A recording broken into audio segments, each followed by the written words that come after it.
most goalkeepers are drawn to it because they're a little bit different.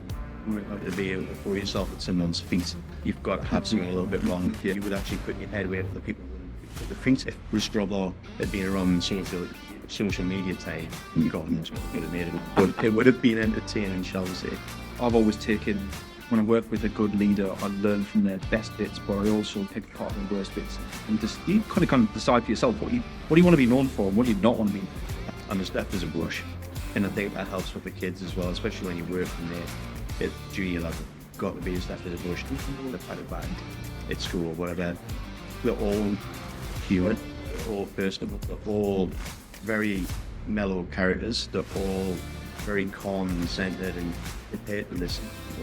And person first, a lot has changed. I don't think you'd be able to get away with as much of his eccentricity now as you would. Welcome to Catching Up, the new podcast from Evo Goalkeeper. Today, I'm joined by goalkeeping coach Iain Longstaff, part of the team here at Evo, and we're going to dive deep into his backstory. From the first heroes who inspired him, to the setbacks that tested him, and the lessons he now passes on to the next generation of keepers. Iain is fantastically honest, he's inspiring, and this is absolutely jam-packed with advice for anyone who loves the game, but particularly if you're involved in goalkeeping. Give it a watch, let us know what you think.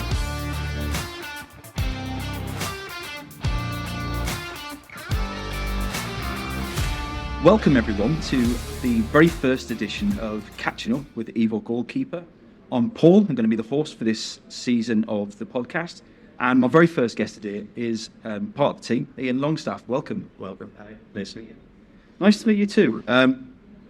You've been with Evo for how long now?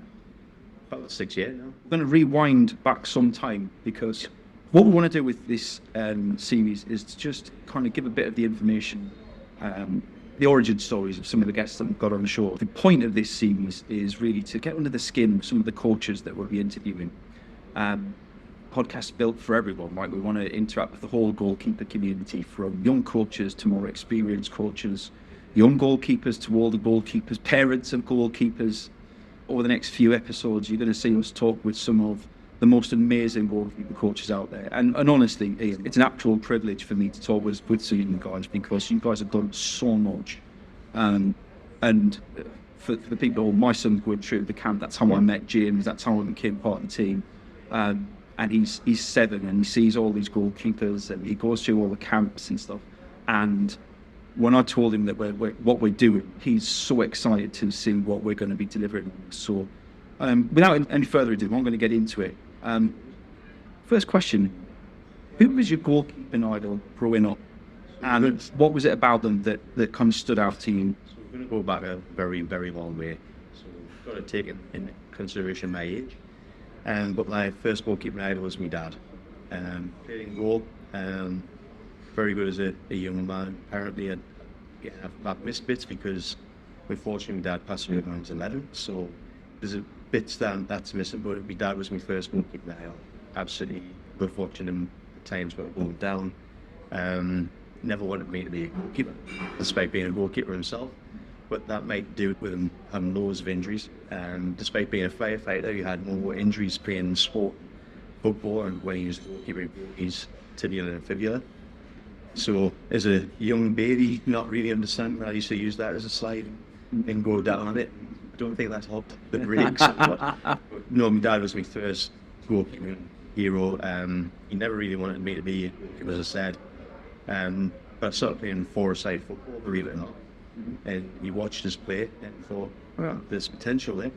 So then gave in and eventually follow him into the clubs. So when you say your dad was a goalkeeper, what sort of level did he play? Was it kind of Sunday league? Yeah, he played Sunday league. Both him and me had trials when we were younger. My uncle was an outfield player. My dad was goalkeeper, and like I say, he had trials at Newcastle.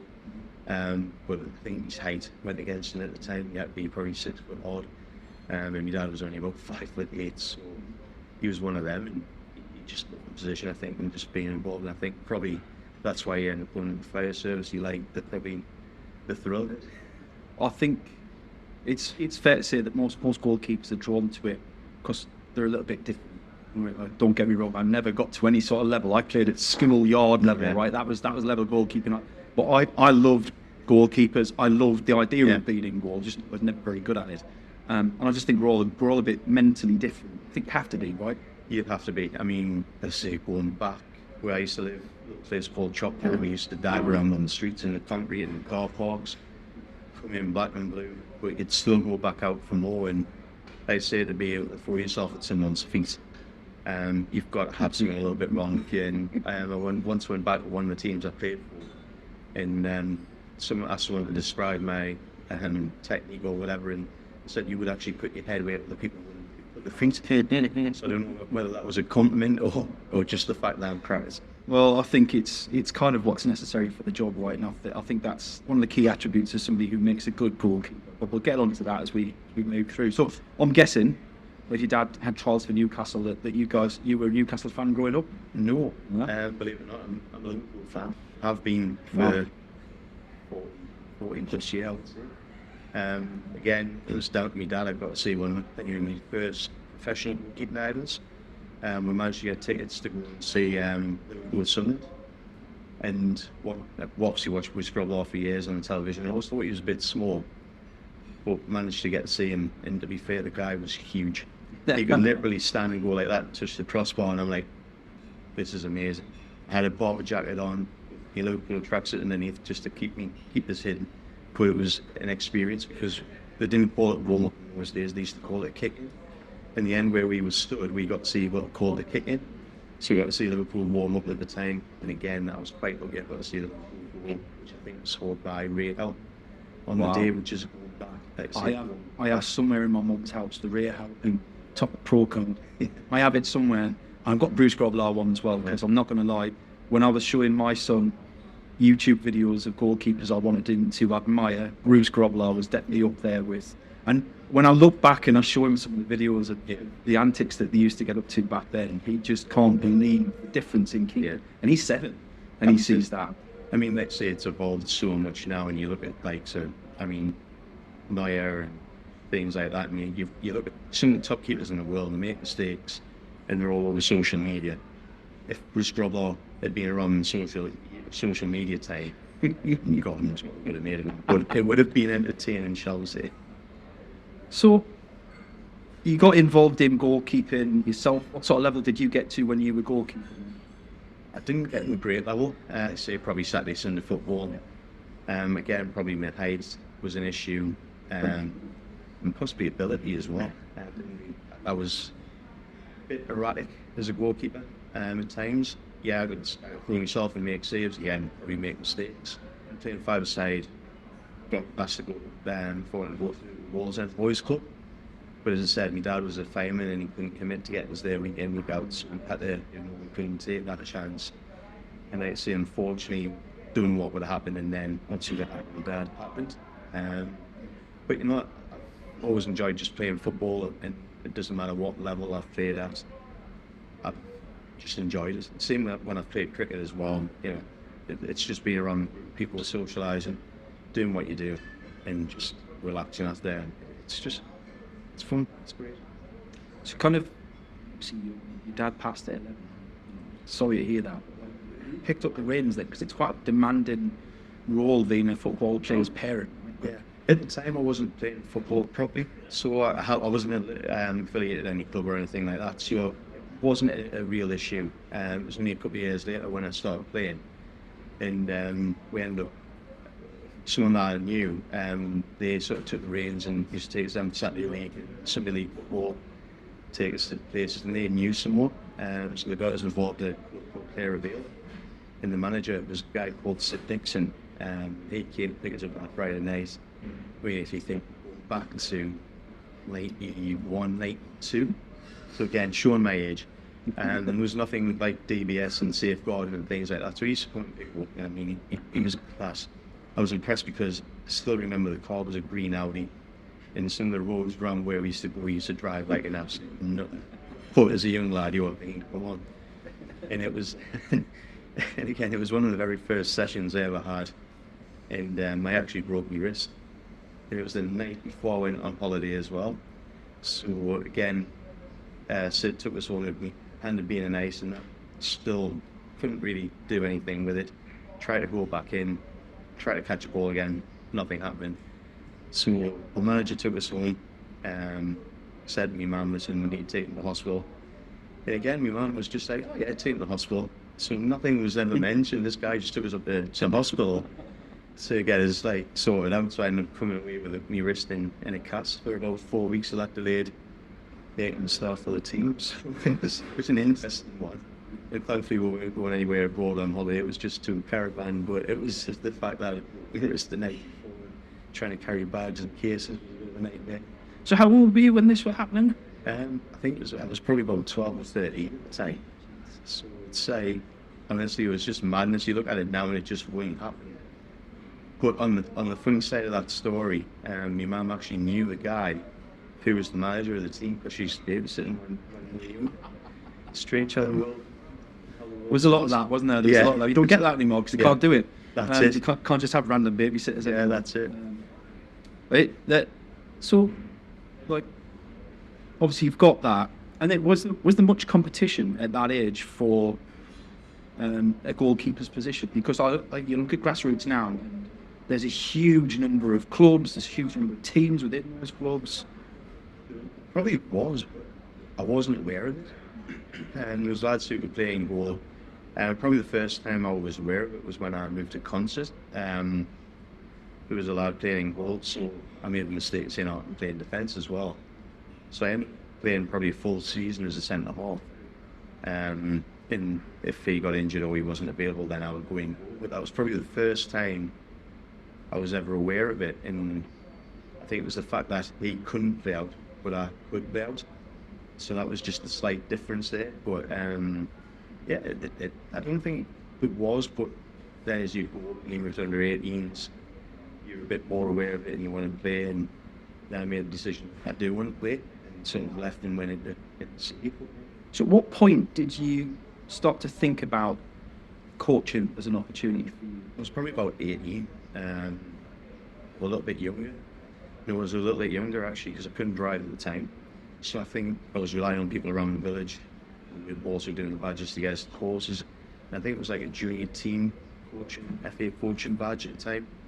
And it was the first time that I actually realised this across a guy called Simon Smith, who would have a bit of a bearing going forward. So I started doing it there, and I got involved in a local team in the round village. And I think at the time it was probably something I knew I wanted to do, but I probably wasn't ready. And I was still playing at the time, still thought I could play and do whatever. So I sort of gave it up for a few years. And it was when I became a parent myself. And I sort of gave up playing football. I thought, I can't give the game up, I need to stay involved, so I'm not going to do it.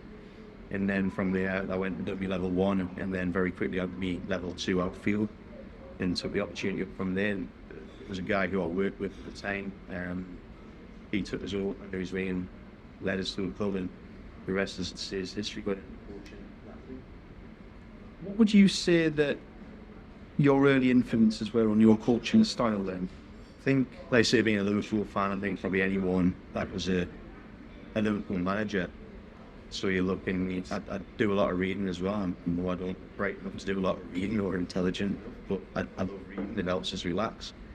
So you read stuff on likes of Brian, Bill Shankly, Bob Paisley, and you try and sort of mirror what those guys done and what they've done really well. You try and sort of think that's the way to do it. And probably some of the coaches that you had, you look at them, but then you look at the game. It was probably that stage when I was coaching, I was doing it the wrong way. Again, didn't have that guidance that you do now, so I was doing a lot of probably shout, thinking that was the way to G people. So yeah, I think you learn a lot, but again, you put it down and you mark it to one side, and then you come back to it at a later date and think, right, what would I do differently? And so for anybody who's watching along, if you don't know who Simon Smith is, and I imagine a lot of you probably do, but Simon Smith was the Newcastle first team goalkeeper coach for a lot of years, worked with some of the best.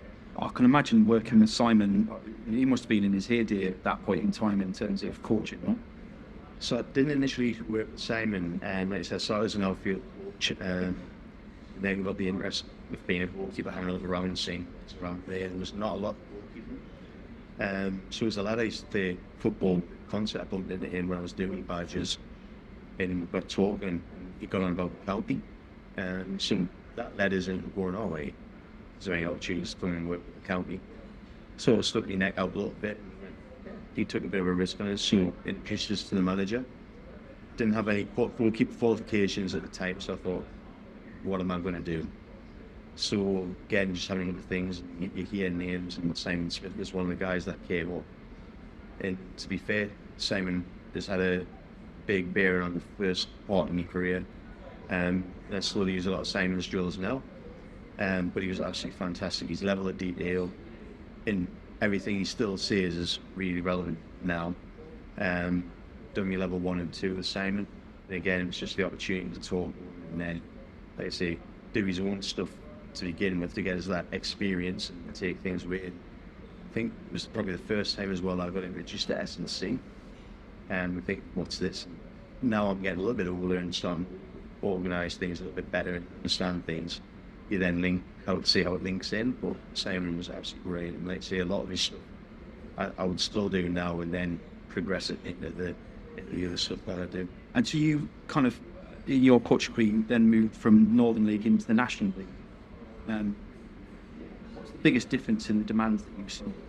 Wait, I think the pace of the game and the quality of the players that you played against. Northern League, it's a good standard, take nothing away from it. But when you move up a step and you go into National League North, your pace is so much quicker, they're technically better. I was fortunate with 3 goalkeepers during my time there, and we brought both one in as a junior, and played a little bit for the club at Wembley. But I think, like I say, just dealing with the lads, because 2 of them were pro clubs, so you learn how to deal with that. I think I didn't probably get the full understanding of it. If I went back in, I would do it again, and probably better equipped. But it was a learning experience, quick learning experience. But it was, I'd say, just a hell of a step up. And like I say, you think some of the lads that you're working with, and some of the coaches they're working with, and trying to pick their brains, but not pick the brains so you're a nuisance. It's just finding that, how to everything. Yeah, how to extract the information without being pain in the backside. Yeah. And I get it, right? Because everybody who's good at what they do learn from making mistakes, but they learn from other people's mistakes as well. I think that's key to it. I've always taken, when I work with a good leader, I learn from their best bits, but I also pick apart the worst bits, and just you kind of decide for yourself what do you want to be known for and what do you not want to be known for. That's it. I mean, like I say, I always try and be me. I think pretty much what you see is what you get on the tin. I'm as deaf as a bush, and I think that helps with the kids as well, especially when you're working there at junior level. You've got to be as deaf as a bush, even though they're going to come in, they've had a bad day at school or whatever, but you've got to just be yourself, and you've just got to be open in that conversation. But I think you just got to treat everyone the same, and just treat them with respect and have a bit of chat. And like I say, it doesn't matter who I'm dealing with, I'll a bit laughing, a bit too open. Like I say, we've got to go and shoot at the camps where I started it, and now we've got the assistants in, and like, it's a stuff there's where I go down, you pull the hair on the back of someone's leg, and they jump. And it's just stupid, but it gets everyone engaged, and you've got like people coming and going, I do like. You've been working with Luca at 9. I'm probably the village idiot, but someone that is actually quite serious when I'm on what I want to do, and when it comes to learning, I love it. I get a buzz from it. I want to do it. I want to make sure I do the best that I can do for everyone I'm involved with. So last year you had a goalkeeper win the Golden Goal. Congratulations. Thank you. And Middlesbrough women won the league. So for anybody who's watching along, what's your position with Middlesbrough women? So I was the Middlesbrough women first team coach, goalkeeper coach. Sorry, I'm no longer part of the club now. Came to the point where I had a busy 3 year, and I think everything was taking its toll. It started about 3 years ago at Chiltern. I'd been more managers in my career than I'd ever had. I was fortunate the chairman wanted us to stay when one of the coaching teams got sacked. And then I got the offer from Spennymoor to go there. I felt bad, but at the same time, if I was up there, I'd want to do exactly the same. I'd want to try and push myself to the highest level and go as high as I can. And like say whatever happened at Spenny didn't happen at Spenny, and left there, and then got the opportunity to go to Borough. In the middle of everything I'd been doing when I was in Spennymoor as well, I was doing my way for being, so I was travelling down to Wales. I was doing coursework on the bus, going to and from games while the lads were asleep or the coaches were asleep. I was doing coursework on the coach. And then they said in the middle before that, keep a full-time job down, and I'm working for other areas. And then I think probably last year, all the travelling, I think everything just took a bit of a toll. I just needed a break from it.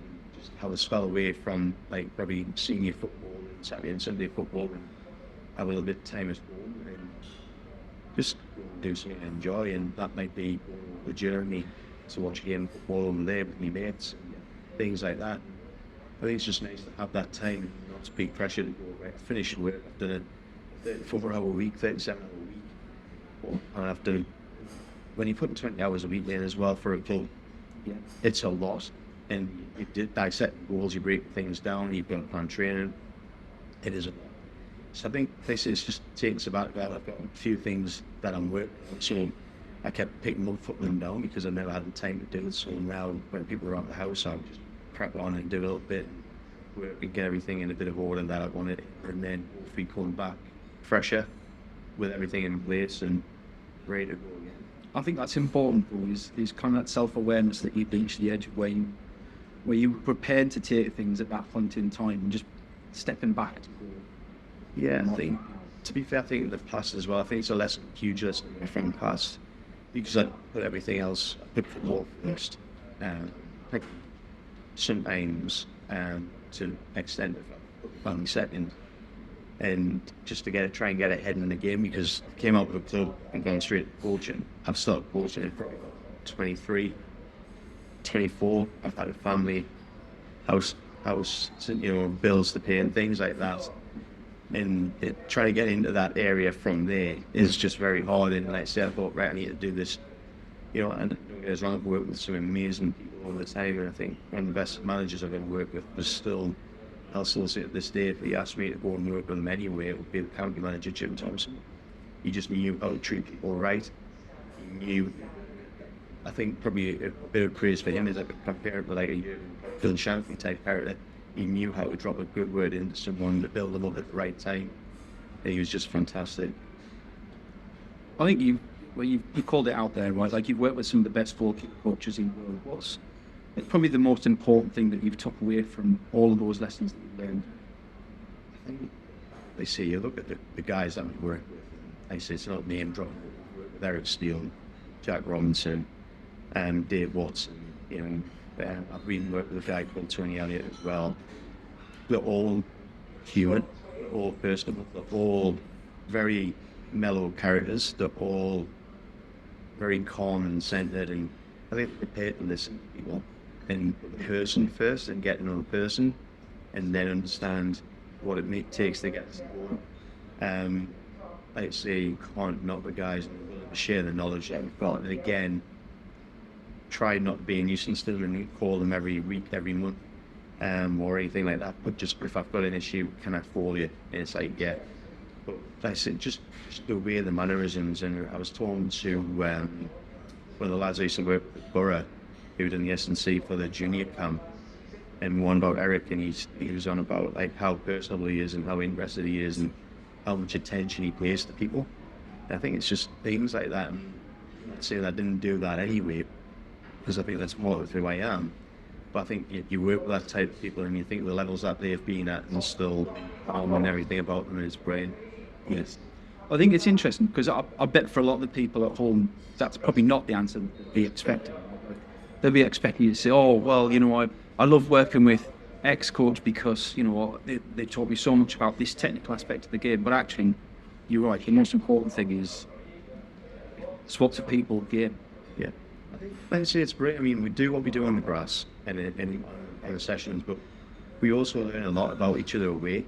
So sometimes after every camp, we come in on the first day, we have a debrief, And it's just a chance for all the coaches to invite and just feel what's gone right, what's gone wrong, can we do it? And, you know, I think we get to do it. Like I say, we eat together on camps and that.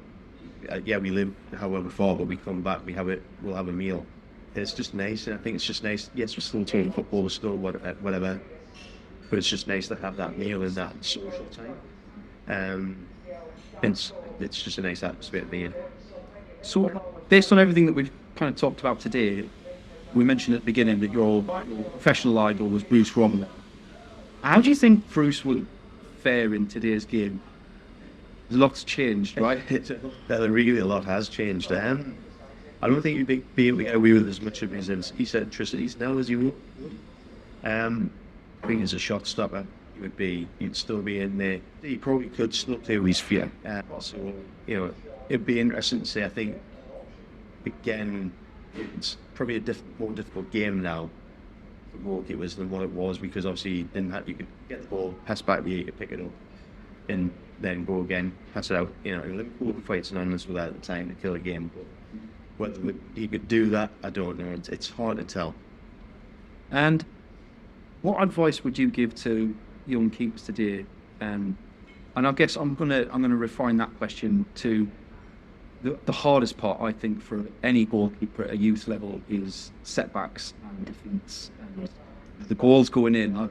What's your advice to get through all of that? I think, like I say, something I've learned. I was terrible as a player. If I made a mistake, I would dwell on it. I would dwell on it, and I think that made me worse. Especially over a season, I'd come back after the break and do it. And I think, especially as a young keeper, accept you're going to make mistakes. Use them as learning opportunities. A lot of times I say to young goalkeepers in training, it's the best place to make mistakes in training. Use them as a learning opportunity. And if you're brilliant, if you're a Manuel Neuer, I'm out of the job, so you don't need me. But we're still helping you to get better, and that's what you need to do to get better. Fantastic. Well, Iain, thank you very much for being the first guest of this season's podcast. It's been an absolute pleasure to have you on the show. And if you're watching along at home, you enjoyed that, please do give us a subscribe, like, follow, whichever platforms you're watching us on. We'd love to have you follow along. We're going to have some amazing coaches on the show alongside Iain. Keep watching, and you'll see more. Thank you. Bye-bye.